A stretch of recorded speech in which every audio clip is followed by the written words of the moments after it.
Welcome to Harry's Hook. I am a journalist, big fan of boxing. I've written published articles on it. I also trained and sparred before COVID screwed that up. Today we're going to be talking about Canelo Alvarez, okay? We're going to touch on his fight against Avni Yildirim, but then we're going to really dive into the big news that came from that night, which is that Canelo is fighting Billy Joe Saunders on May 8th. And I'll get into a bit of analysis, I'll give my initial thoughts and my initial prediction. But first, if you enjoy this content, please like, subscribe, hit the notification bell. It helps the channel, but more importantly, makes me feel good.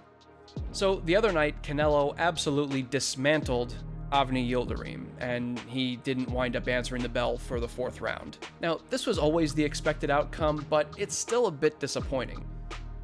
Boxing is such a demanding and dangerous sport, and it takes real hard to just even get in the ring, so I take no pleasure in saying this, but to me, it seemed like Yildirim didn't want to be there. He just, I don't know, he existed.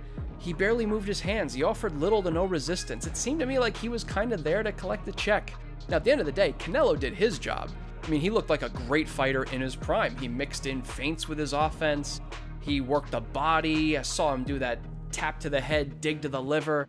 He uppercutted Yildirim into oblivion and dropped him in the third round with a beautiful 1-2. Just absolutely pristine. But the big action of the night came from Eddie Hearn after the fight, when he announced that Canelo is going to be fighting against Billy Joe Saunders on May 8th. Saunders is an undefeated southpaw boxer, but he's someone who really seems to enjoy doling out punishment. He's got a little bit of a bully. And actually, that's something that you kind of like to see in someone who's more of a slick boxer, that they have that mean streak to them. It makes them, I think, more effective and more entertaining. In the past, he has at times performed up or down to the level of competition. Most recently, Saunders beat up an old Martin Murray, and he looked okay.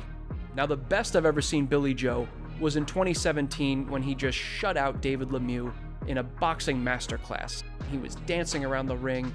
His skills looked exquisite. I mean, he made David Lemieux look like, pick any blind comparison you'd like. Made him look like Ray Charles, made him look like Stevie Wonder, Helen Keller.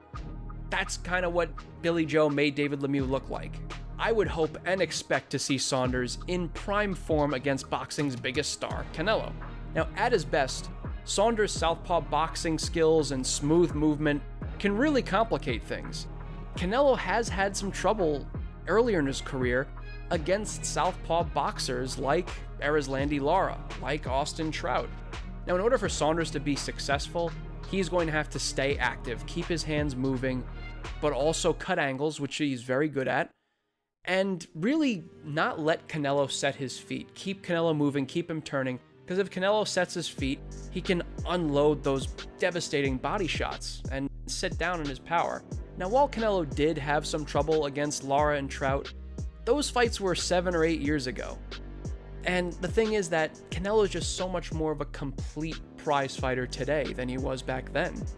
And so I do think that Billy Joe's, southpaw slick boxing can keep Canelo in an adjustment period, trying to adjust to Billy Joe for several rounds, and I think it'll be competitive for a time. But Canelo's become so skilled at walking down his opponents, at cutting off the ring, bludgeoning the body, breaking them down. His head movements improve dramatically. And the thing is, he also has a cast iron chin. He can take a good amount of punishment. If he could take the blows from Gennady Golovkin, then you gotta think he could take the blows from Billy Joe Saunders. So, at the end of the day, I think that Canelo gets a unanimous decision, but I wouldn't be shocked if he was able to stop Billy Joe Saunders late in the fight. But my initial gut instinct tells me that it'll be a unanimous decision. But do you think Canelo gets the stoppage? Or do you think that Billy Joe Saunders pulls off the big upset? Let me know what you think in the comments.